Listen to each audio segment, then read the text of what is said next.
about actually how to keep your employees, AKA retention, okay? Now, these recent 90 days, I have been running through retention lately. Turnover rate has been crazy in my business in the last 90 days. But recently, as of I believe 30 days ago, I have just, thank Layla Hormozy, y'all, for just having amazing information and me just giving it to y'all, right? I'm learning from somebody. If you all don't know, acquisition.com is a $150 million business. So I'm learning from somebody who makes $150 million per year. So I'm not giving you $20 million or $20,000 advice. I'm giving you $150 million advice. Look, I'm talking to you all every single episode about how to be able to create a six-figure digital empire. And some of y'all haven't taken action yet. Y'all just, for some reason, life haven't slapped you in the face yet where it's like, yo, I'm tired of being at the place that I'm in right now. I'm tired of working my 9 to 5. I want to create a business. I want to become an entrepreneur. I'm tired of working for someone else when they don't even care about me. Look, I have something for you. I was working a 9 to 5, literally not even a year ago, actually it's going to be a year this year that I have been able to leave my 9 to 5 to be able to come to you guys and show you how I was able to leave working at Papado, 101 Steak, Ruth Chris, all hospitality places, y'all, to now being able to break 100K months. Literally, this is what happened. Let me tell you. I was able to break 100K months in 6 months, to be more exact. And I'm going to show you exactly how I was able to do it and how exactly I was able to do it from working a job, creating multiple 4 to 5 figures while working my 9 to 5, to then leaving my 9 to 5, to then scaling my business. Y'all, I'm going to show you how to fund your business without using your own money. There's so many things in this book that I could be charging tens of thousands of dollars, and I'm going to share with you how exactly I did it with pennies of the dollar. It costs $10, y'all. Worst case scenarios, you learn something more and profit off of it. Okay, so look, click the link, thedigitalempire.ebook.com. Get the ebook, y'all. You literally just get the ebook. So I like to call funding money. Right? I don't know why y'all making all these fancy words, but I like to call them money, okay? I like to call it money. So, and there are different ways to generate this income, this money that we talk about, right? The way that I call it, the way that we get funding, like there's grants, there's, just generating income through social media, which we'll tap in soon. But I like to talk about credit. Anybody got credit? I mean, I'm hoping y'all in the US, y'all were born with credit, right? So the key thing is I'm going to talk to you about how to actually get funding, right? So I'm going to start with credit repair. And I'm not here to get in y'all's business. So I'm going to assume, and you all might not be in here, but I'm going to assume that everybody is at 500. So just if you're not, it's cool. I'm just going to give you the instruction of how to get to 680, 750, 800. All right. So from here, if you have a 500 credit score, you want to have an ideal credit profile. And this is what hopefully you guys are writing this down, right? Note takers are what?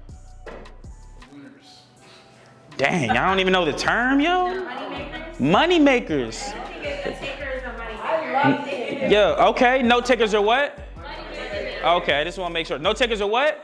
Money maker. Okay, I like energy. So the key thing here is you want to have a 680 credit score. This is an ideal credit profile, and I'm going to tell you exactly how to get it. You need a 680 credit score, right? You need to have minimum 2 credit cards with $2,500 a minimum on each of these cards, right? You need to have 10 accounts minimum. These are including your 2 accounts, right? So I'm talking about 8 more accounts. These can be 3 more credit cards and 5 more, different accounts. That can be a car note, a mortgage, 10 total. 10 total. How Yes. much on each of, you said 680 credit, 2 cards with how much? Minimum $2,500 on those cards. So you want to have that, and you want to have 10 total accounts, which is including those 2 cards, right? And no derogatories. That means no collections, no late payments, no bad inquiries, right? No closed accounts, right? Unless they're positive closed accounts, right? You want to have positive closed accounts, so that shows that you actually paid it off, right? So you want to have those accounts, right? Everybody got it? Do I need to review? Mm-hmm. Gotcha. But I had thought even if you close them, even if you were paying them all good, it can be a bad strike. Is that true or no? No, only if it's negative. So if you have a negative closed account, then that affects your account, because that shows that it closed without it being paid for. But if you close an account and it's positive, that shows that you paid the entire thing off. Does that make sense? So to the bank, it looks, oh, this person can pay things off. He knows what he's doing with his money. Does that make sense? So that's why you want closed accounts. It doesn't hurt you, well, it can hurt you, because there are different ways that credit measures, or FICO measures credit, right? And I'm just gonna go over one of them, which is history, right? So if that closed account has 12 years of history, it would make sense to have that positive closed account to stay on your credit. Does that make sense? Yeah. But if it's like 30 days, I mean, if you remove it, it's not gonna hurt your credit. Okay. Does that make sense? So that's kind of like a trick question. Go ahead. Can I ask you a question? I don't want to like move you to another direction. No, you're good. We are talking about credit now. Yep. Mm-hmm. And I don't know if this is just a big thing Mm-hmm. that I'm hearing from like just people, Yep. just being around people. A lot of Yep. people are talking about like Mm-hmm. CPNs and Yep. stuff like that. Mm-hmm. Like, you know, how do you use that? 'Cause usually people are using it as in place of basically their own social or something like that, and starting up businesses with that. Does that have anything to do with? Not entirely. That will be like a totally different conversation. Okay. So like we can talk offline, or maybe when we have the Q&A panel, we can talk about it. But like that's like something totally different, and I wouldn't really relate it to this either. Okay. Only because it can, but it can't. It's like it depends on where you're going. It depends on your goal, right? So if your goal is to get the same result as me, then it would matter. But if it doesn't, then it's not really relevant. Does that make sense? Okay. That's the only reason why I would say that. What's up? So, from the director, it's probably a lot better if you all hold your questions to the end for the Q&A, and then that way it can flow a little bit better on camera. Yeah, for sure. All right, so the key thing here, right, is there are such thing as letters, dispute letters, right? These letters are going to get you to dispute anything and everything off your credit. So, for example, one of my close friends was getting sued by a personal loan, I believe. Has anybody heard of NC Financial? Some of those things? Some personal loan company, right? That she got a while ago. And what we did is we sent a debt validation letter, which means that we need to validate the debt. Because it's illegal for anybody to report anything on your credit report without your permission. They need your permission to report anything on your credit report, because your credit report is based off your Social Security. So really your Social Security is your credit. So if you have your Social Security card, that is your credit card, right? Because you're born with it, right? So the key thing here is if anybody reports something without your permission, you can either sue them or you can dispute it to get it taken off. Does everyone follow me? So anytime you send a debt to validation letter or debt of validation letter, you're coming to them saying, hey, you're saying I am owed $10,000. Let's validate that. Let's see if so you're challenging the debt that's coming to you, right? And then they will decide to delete it. Now, how many times let me ask this. Has anybody tried to remove something off their credit and it came back? Yes. So it came back, absolutely. This happened to me with student loans. So I've got my student loans removed several times, right? And there were times where it came back.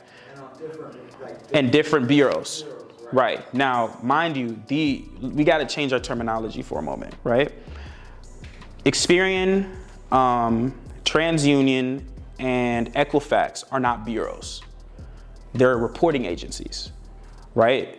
We always like to say FBI, Federal Bureau of Investigation, or, all these amazing bureaus that are out there, right? And so they tricked your mindset in thinking that Experian, Equifax, and TransUnion are also bureaus, but they're not bureaus. They report what's going on in your credit to your credit profile.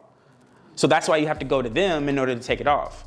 Then there's underlying, what we like to call secondary reporting agencies like LexisNexis, CoreLogic. Those are the people that are also reporting like the inquiries and the collections and all of those amazing things, right? We'll talk about that on another note, but you want to switch the terminology, because if you send a letter to them saying, hey, credit bureau, they're not going, that's one of the reasons why when you remove it, it gets placed back on. Because what you did is removed it and not deleted it. Does that make sense? So you didn't delete it from the file, you just removed it from the internet. Does that make sense? So that's why they can put it back on. Does that make sense? So you want to make sure that when you're sending these letters that you're saying the right names, you're saying you're saying reporting agency, right? Not credit bureau. Is everyone following me? And delete instead of remove. Key thing. You don't want to say remove, you want to say delete. Deletion of credit. All right. So moving forward, those are some of the letters that you want to send, dispute letters. Next thing, right, is after you send those things and you have that amazing credit profile, you want to make sure that you're sending, that you're building personal credit, which is getting personal funding. Has anyone heard of Bank of America, Chase? Anybody heard of Navy Federal? Navy Federal give that bag, okay? The key thing here is when you get your ideal credit profile, you want to go get credit cards. When you have that ideal credit profile, personal credit, they'll give you minimum of $10,000 to $20,000 to $30,000 on one card. One card.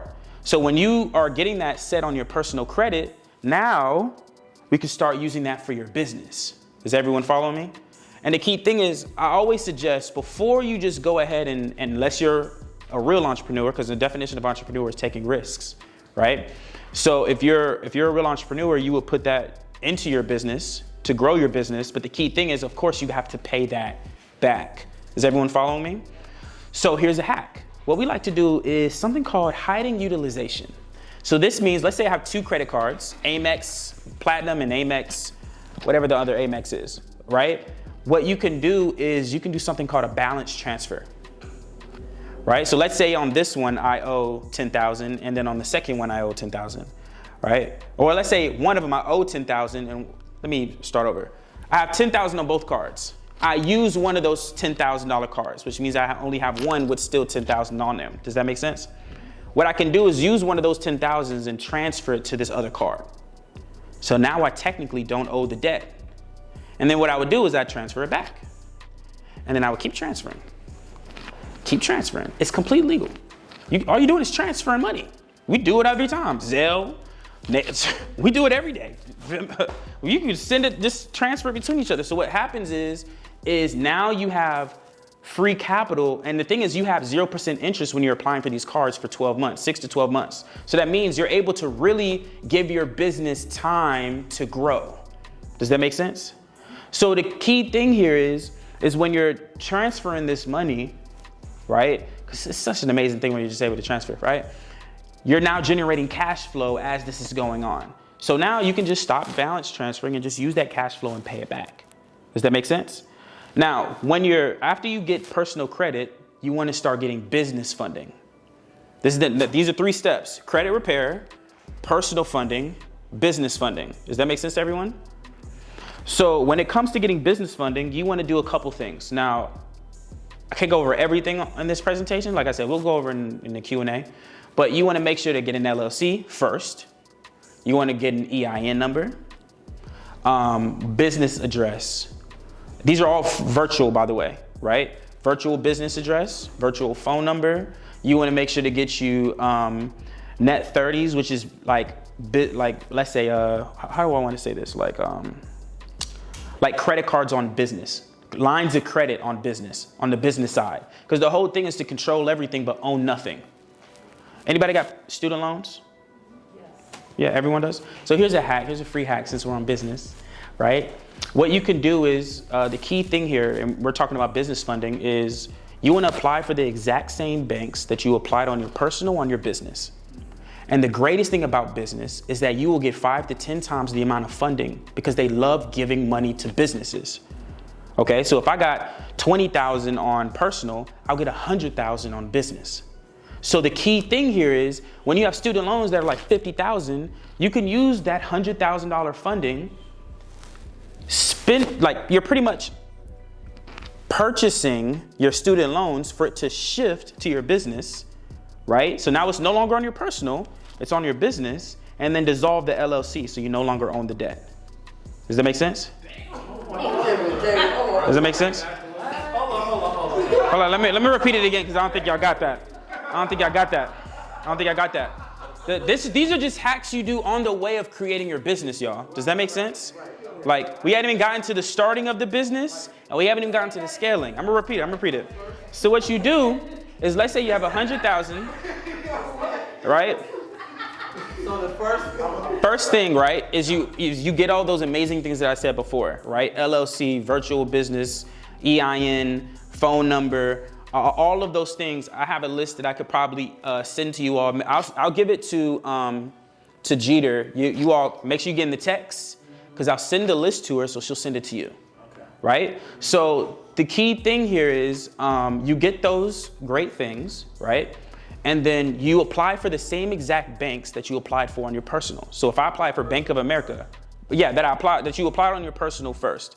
So if on my personal I have Bank of America, I'm gonna apply for Bank of America on business because I already have the relationship with them on the personal, right? And like I said, you get 5 to 10 times the amount. So if I get 20,000 on personal, you get 100,000 on business. And that's intentional, by the way. So if I have 100,000 and I owe 50,000 in student loans, I'm going to use that 100,000 to purchase that 50,000, which shifts from personal to business, and then dissolve that LLC so I no longer own the debt. Does that make sense? Dissolve the LLC. How do you do that? You terminate it. You can just go in wherever you purchase the LLC, you can just go in there and click terminate. It's that simple. So it dissolves everything. I promise. It's literally that simple. It kills all of that. All of that. It kills all of it. But it's okay because remember, here's another hack. You can create as many LLCs as you want. So you can get the same funding amount on every single LLC. My mentor, and you know him, Newt, because he was our first. Shout out to Newt, right? He was our first funding mentor or credit mentor. He has 76 LLCs, probably 80 now. Yeah, my man is stacked up. 80 now. And he just has them open. His wallet is this thick, y'all. In person, I've seen it. Literally that thick, full of credit cards. This thick. And what he did is each one of them are different LLCs for different reasons. Some of them are for real estate, because you know in real estate, you need an LLC for each real estate, which means I'm getting funded for each house, which means I'm not getting paid out of pocket to pay for the house. Do you see what I'm saying? So this is the key thing here. Right? So what I'm doing is, this is how you fund your business. So now you can create, one dummy LLC, dummy enterprises, dissolve it just to get rid of the debt. And then you have another LLC called Simone Enterprises, just so you can fund your business. Is everyone following me right now? Right? So now we're going to start in the business. What's going on, family? You guys already know I appreciate you for checking out this episode. So you guys know that I've been trading and building high-level skill sets for years now. You see me on my Forex journey, my stock investment journey, my portfolio journey, a day in the life of everything. And so what I want to do is I want to give back to you. I want to make sure that you all learn everything that's in my brain. So what I have done is, specifically in regards to skill sets, is I've created a course, like a whole course. Like, this is the best thing that I've ever come out with since sliced bread. Right? It's a Forex course on how exactly to build wealth, create high-level skill sets, and I want to teach it to you. I want to give back. It's not even like, it's super affordable. Like, you could, like, your daughter could do it. A 5-year-old could do it. And that's what I want to help you guys do. I want to give back to you. So if you want to learn exactly how to build high-level skill sets, I want you to click this link right here. This link is going to break down everything for you and literally change your whole life. So go check it out. Check out the Trade Syndicate. Check out the way that we do things. Check out the Chart Slayer. Check out your boy. All right. See you on the next ones. Now here's some cool things. Anyone can pass me my phone over there? You want to start off with, when it comes to starting a business. Yep, perfect. If you're an S corp or S corp is the only difference between an LLC and an S corp is taxes. right. There's no difference between the two. Yeah. So you're building an LLC just to get money, just to get funded. That's the only difference. And the key thing here is, right, is when after you get the funding, you want to start thinking about your business. Now this is the greatest part that I loved about everything everyone else said. He talked about really how to create a business from scratch. right? Get your competition, focus on, your niche, choose the best niche, make sure, like all those 6-7 steps that he gave was amazing, right? Because that one saves me from having to tell you how to create a business because he just went over it. 2, now I can tell you about the details of how to actually create the business, right? So there are different things, 3 things that you need. And of course, vision and mission are in those things that you need, but we're gonna talk about that later. I wanna talk about core values. Does anyone know how to actually create a core value? I didn't either, so we in this together, right? I didn't know until like 90 days ago, right? And the key thing is we just think, oh, core value, have integrity, perseverance, greatness, like all these generic, now they're all important, but everyone has these specific core values, but we don't really know how to create a core value. So there are 3 things, right, that you need. And I want everybody to write this down. Core values, brand promise, and then I want you to write down expectations. 3 steps to create a business. Like besides vision and mission, you can put those at the top if you want to, but like these things are critical because this is going to help you when it comes to hiring, and it's going to help you with the face that you give to your clients. And then it's going to help you actually measure them. Does that make sense? Yeah. Right? So here, this is what core values are, right? Core values are the root beliefs. Mind you, has anyone heard of like Alex Hormozy or the $100 Million Offers book or any of those things? So his wife is named Layla Hormozy. She is the COO of their business called acquisition.com. So everything I'm telling you right now, it's not my original thought. I'm learning it from somebody else and I'm now pouring it into you. I've implemented it, now I'm pouring it into you. Does that make sense? So don't give me credit here, just thank them for giving me the information to give it to you, okay? So this is the thing. Core values are the root beliefs that an organization operated from. They are the principal perspectives that guide an organization's behavior. The behavior of an organization is what a core value is. Does that make sense to everyone here? So this is how you create a core value. Number 1, and y'all will probably have to shorten what I'm saying, but I'm gonna give it to you. Decide what parties should be involved in picking your core values. So is it gonna be the owners, or is it gonna be just the managers, or is it gonna be the whole team that's gonna decide what the core values are, right? That's number 1.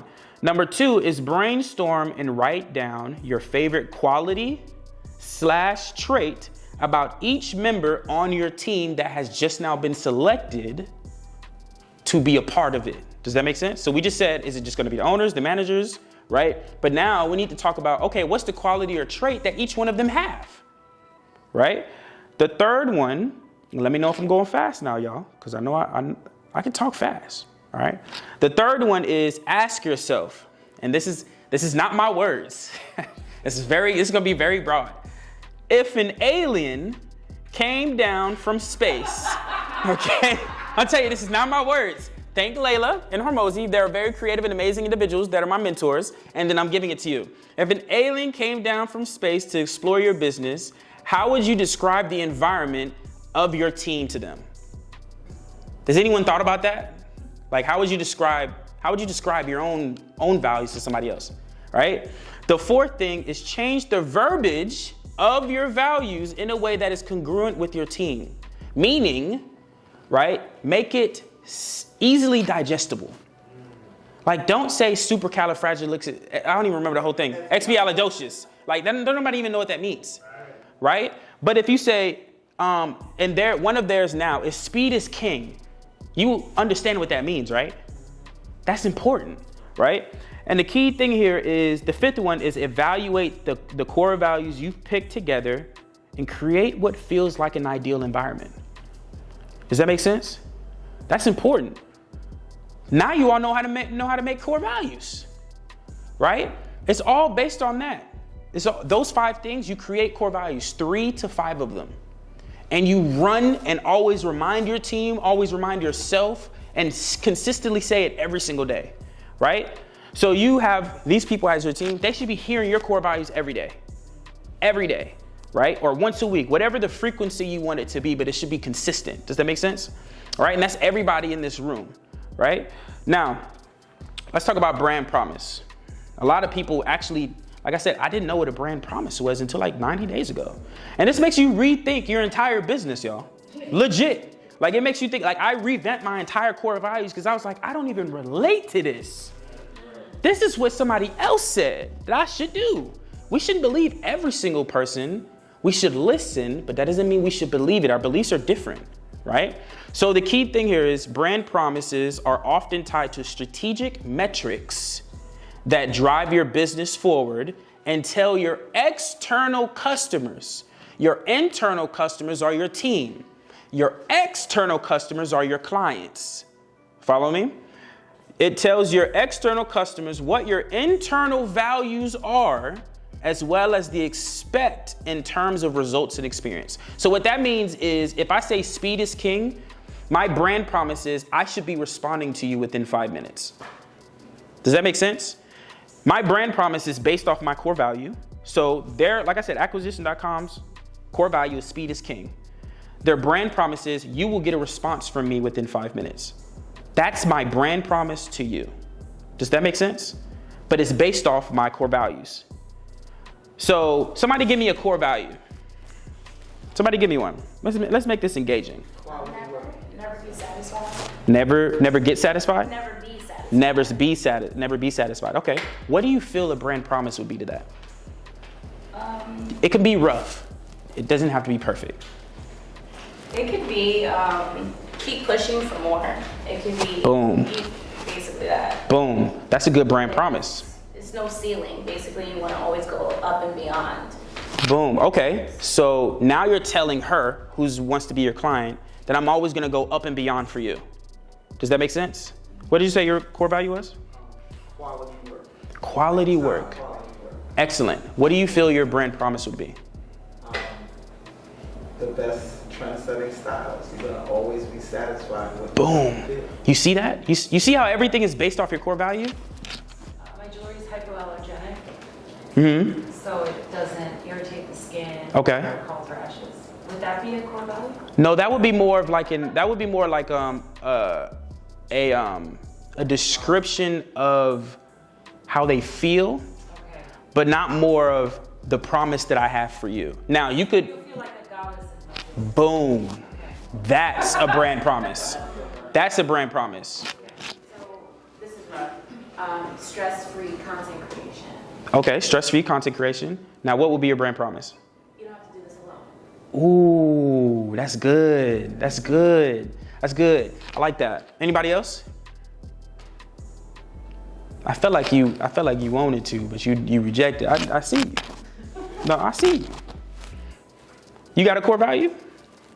My thing, I'll preach a lot to them, just handle like hard things better. Handle hard things better. So what's their brand promise? You said the brand promise? Mm-hmm. So what could they get from you off of that core value? For me, I know one thing we went over was like that next step thing, because a lot Okay. of frustrations is they want this whole like things hard because they want to come in the gym and Yep. be like this great basketball player. But I told them just get that next step. Take one step at a time. That could be your brand promise. Do you see what I'm saying? It relates to your core values. And you said it, it's just a matter of making it digestible for the consumer. Does that make sense? Get it through in one little. Exactly. It doesn't need to be a paragraph. Right. You feel me? Got you. So now we're gonna talk about expectations, right? You have department expectations and then you have role expectations. Your department expectation, like I said, everything is based off brand promise and core values. So for example, core values is speed is king. Brand promise is you'll get a response within 5 minutes. My department expectation, meaning like my operations department, my marketing department, my sales department, their expectation, AKA KPIs, AKA key performance indicators, like I said, this is for you to measure, right, is number of inquiries in a day. Okay. Does everyone follow what I'm saying? That is your department expectation. The role expectation would be total of inquiries sent out today. Does that make sense? Or total of inquiries sent out less than 120 seconds. Those are role-specific expectations and that you can measure. Correct. Per team member. Department is how many number of inquiries have we sent out today? I'm sorry, it was department and what? Role. Right? So like I said, that's how you start a business. Now everybody knows how to make this money, right? I'm not going to teach you how to make this money, but what I wanted to show you is how to actually form and start a business from scratch. Does that make sense? Because we talk about core values, but do we actually really know what the fuck core values are, right? So the next thing I want to talk about is scaling. We talked about hiring earlier today, but I want to talk to you about actually how to keep your employees, AKA retention, okay? Now, these recent 90 days, I have been running through retention lately. Turnover rate has been crazy in my business in the last 90 days. But recently, as of I believe 30 days ago, I have just thank Layla Hormozy, y'all, for just having amazing information and me just giving it to y'all, right? I'm learning from somebody. If you all don't know, acquisition.com is a $150 million business. So I'm learning from somebody who makes $150 million per year. So I'm not giving you $20 million or $20,000 advice. I'm giving you $150 million advice. And their mentors are making $60 billion a year. So I'm really giving you $60 billion advice. Does that make sense? So I really want you all to understand that you're getting advice from somebody who's really doing it. And that's how I was able to go from 1 year ago to now having 3 multiple 6-figure businesses, because I'm listening to someone who has made $150 million. Is everyone understanding? So what they said is you need to have accountability. And this is the key thing. Accountability is very, very simple. It's called feedback. When you have an employee, you need to have feedback, AKA surveys, monthly surveys, bi-weekly surveys, yearly surveys, right? So you look up, because I don't want to take up too much time, look up satisfaction survey, employee satisfaction survey. That will solve all of your problems when it comes to accountability. Does that make sense? And then I want you to measure that, AKA it's called a health score. People don't talk about this. You're measuring the health of not only your clients, how are they feeling when they purchase your product after they on board, but also how is your employees after they on board. I think of my employees as if I'm selling somebody. Like earlier today, I said lead generation or client acquisition. This is talent acquisition.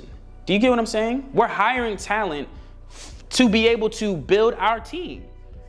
Do you get what I'm saying? So you need to make sure that you have feedback and measure the health of your team. Some of them feel like trash working for y'all, but you don't know because you're not measuring the health. So a way to measure health is sending them the surveys so you can get feedback from them, so you can really know how they feel, right?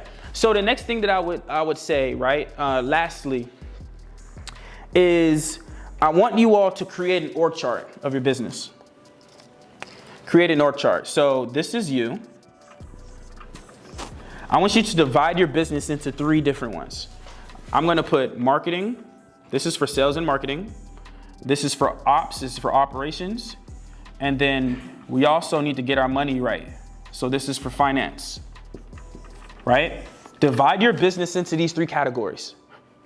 If you can divide your business into these 3 categories, this is how I have mine. I'm gonna just show you mine. This is content, which content people I have about, I think 8 now.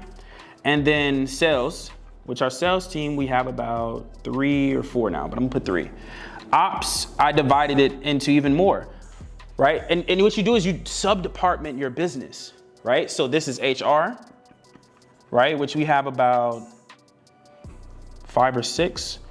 This is admin. So everybody who don't want to do these tasks, boom. You feel what I'm saying? Then we have, what else? What else do I have here? We have IT, funnels, websites, graphics. Oh, well, graphics would be in marketing, but funnels, web design, web development, software engineering, all in there, right? And then you have finance. I like to divide my finance into 3 different categories. Most people don't do this because I know we short on time. My business funds my business. Does everyone know what that means? Exactly, credit and funding. So in my finance, I have a credit department that funds my business. Exactly. So then after that, then we have taxes, of course. You need a tax strategist and not a regular CPA. A regular CPA is for somebody within the first, 90 days to 6 months. A tax strategist is for somebody who's 365 days out of the year and that you meet with every month, that literally talk to you about how to get write-offs, right? And then the last thing is, what else do I have in here? Lawyers. Get you some attorneys. I would assume that Reps probably has a CFO. Absolutely. Yeah, these are all like CMO, COO, CFO, for sure. Lawyer, tax person, and the third one was Credit. Yeah, I wrote that ugly, y'all. I was, you know how it goes with these markers. But yeah, so in total, this is about 30 people. And I think I forgot something in here as well. Within this branch is media, right? So photographers, videographers, PR, right, is in the media, right? So you want to make sure to divide your business into organizations. So you're fitting people into this. Does that make sense? This is where people are going. And of course, you then duplicate the positions. Does that make sense? But everything stems from these three. And these will change depending on your business. So for beauty, you might not have IT like that. Or you might have lower IT than most people because you have websites. You need a website, right? But you might not have a whole software engineering squad. You know what I mean? So, For sure. Because I'm a creative, like I didn't even. That's Oh yeah. So Absolutely. that's it. Oh yeah, you need that, right? So outside of that, I think I covered everything. We all know about organic and paid marketing, post every single day, email every single day, simple things, right? But I think I got everything, y'all. Any questions on my end? Because I know I got short time. Real quick, like what you just said about email every day, right? Yep. That's pretty much how we get down. Yep. But then like you got people who's like, oh, I just got an email like yesterday, like Mhm. oh, you're emailing me too much. Like, Good. Yeah, like I'm like, should I care about that stuff? No. At all? No. Just let Absolutely me not. Because that's the attitude I was It's never- having. it's But I definitely just wanted to never- confirm. You're gonna get a lot of stop during text messages, unsubscribes. Good, because your hate is gonna then turn to admiration. Does that make sense? Yeah, it's gonna. You want to keep doing what you're doing because it's gonna turn into admiration, and then they're gonna love you for it. You had a question? earlier. Mhm. I'm curious, the overseas, you can hire the people overseas. Yes. Can they grant write? Grant, right? Yes, like for grants? Yes. 100%. Okay, here's a hack for virtual assistants because I know we got the next one coming up. I don't do nothing, okay? So what I do is I hire people, put them in a grant mentorship, a copywriter, have them learn it, give me the notes, and they go write everything. Does that make sense? So that's how I do it. So any books that I read, small things, right? I have them read the books, give me the notes, and then they execute on the books. Does that make sense? So those are like hacks that I do to answer your question on that. But That's part of their job. yeah, you got to make that environment. So I appreciate you all. I'm gonna be right here, but I thank you for the time.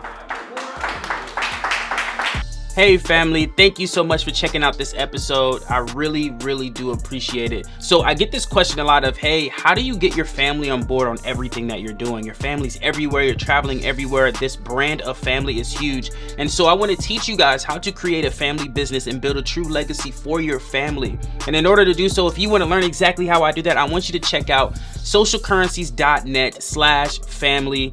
Actually book a call, see exactly how we can assist you in creating wealth for your entire family and breaking that generational curse. We are strongly against generational curses and we want to break generational poverty and build generational wealth, and not just wealth, but true wealth. And so I want to help you guys. Go ahead, tap in. Again, the site is socialcurrencies.net/family, and I will see you on the flip side.